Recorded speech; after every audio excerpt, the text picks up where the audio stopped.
नमस्कार, आप सभी का बहुत स्वागत है। आप IBC24 के सोशल मीडिया के प्लेटफॉर्म पर हैं और ये मीडिया बहुत ज़रूरी है क्योंकि यहाँ आपको सीधी सीधी खबर मिल जाती है। अब देखिए, आज देश के प्रधानमंत्री नरेंद्र मोदी सीकर गए थे, यानी राजस्थान के सीकर। यहाँ पे कुल 8 विधानसभा सीटें हैं और 8 में से भारतीय जनता पार्टी के पास 0/सन्नाटा, यानी कोई सीट नहीं है।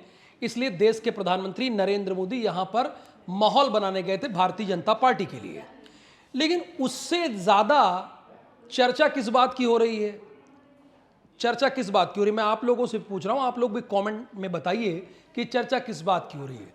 जो मुझे समझ में आया, देश के प्रधानमंत्री और अशोक गहलोत के बीच जो ट्विटर वार हो रहा है उस पर चर्चा ज्यादा है। असल में पहले क्या था कि देश के प्रधानमंत्री नरेंद्र मोदी जब सीकर आ रहे थे, वो तो आ चुके हैं, वहां पे एक छोटा सा भाषण अशोक गहलोत का भी था, 3 मिनट का भाषण था। अब उसके बाद हुआ क्या कि अशोक गहलोत जी ने कहा, ट्वीट किया सार्वजनिक मंच पे, जाहिर सी बात है सार्वजनिक मंच पर ही होगा। उन्होंने कहा कि मेरा 3 मिनट का भाषण हटा दिया गया है। उन्होंने ये बात कही। अब चूंकि ये दौर तो ट्विटर का है, फेसबुक का है, सोशल मीडिया का है। पहले होता था कि चिट्ठियां पहुंचती थी आराम से। अब पीएमओ का भी जवाब आ गया।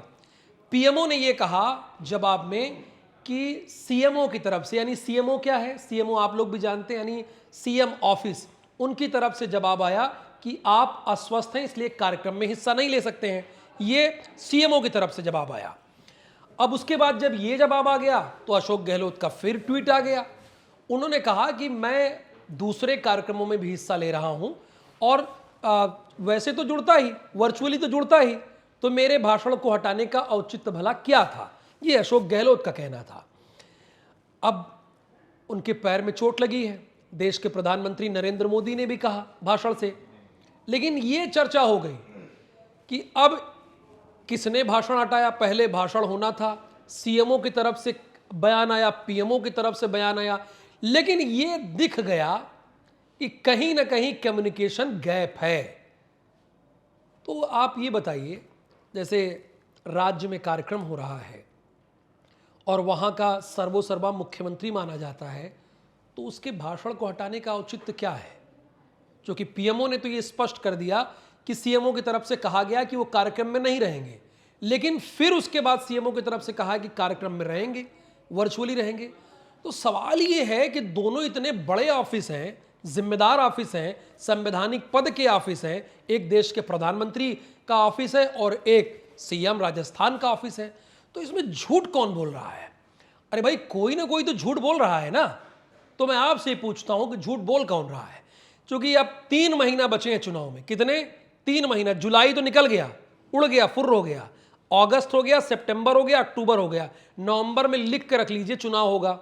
नवंबर के लास्ट वीक में चुनाव होना है और दिसंबर में शपथ ले लिया जाएगा। तो अब जनता ये जानना चाहती है कि झूठ कौन बोल रहा है। दोनों लोगों के तो बयान आ गए हैं पब्लिक प्लेटफॉर्म पर, यानी सीएम का बयान भी आ गया है और पीएमओ का बयान भी आ गया है। तो ये भाषण पर कैंची किसने चलाई, ये जरा समझना होगा। और देश के प्रधानमंत्री ने कई और बातें कही हैं, क्विट इंडिया के नारे तो दिए हैं, लेकिन ये चर्चा में खुद है। मैं दर्शकों से ही पूछना चाहता हूं, क्योंकि सबसे बड़े आप ही लोग हैं, आप ही लोग तय करते हैं कि कौन झूठ बोल रहा है और कौन सच बोल रहा है। दोनों की बात मैंने रख दी, यानी सीएमओ का ट्वीट रख दिया मैंने और पीएमओ का ट्वीट रख दिया। तो कैंची कहां चली, कैसी चली, ये आप लोग बताइए। बहुत धन्यवाद। कुछ ऐसे और वीडियोस आप तक मैं पहुंचाता रहूंगा और आप देखते रहिए, जुड़ते रहिए, और जो आपको सुझाव लगे वो कमेंट बॉक्स में जरूर बताइए। धन्यवाद, नमस्कार।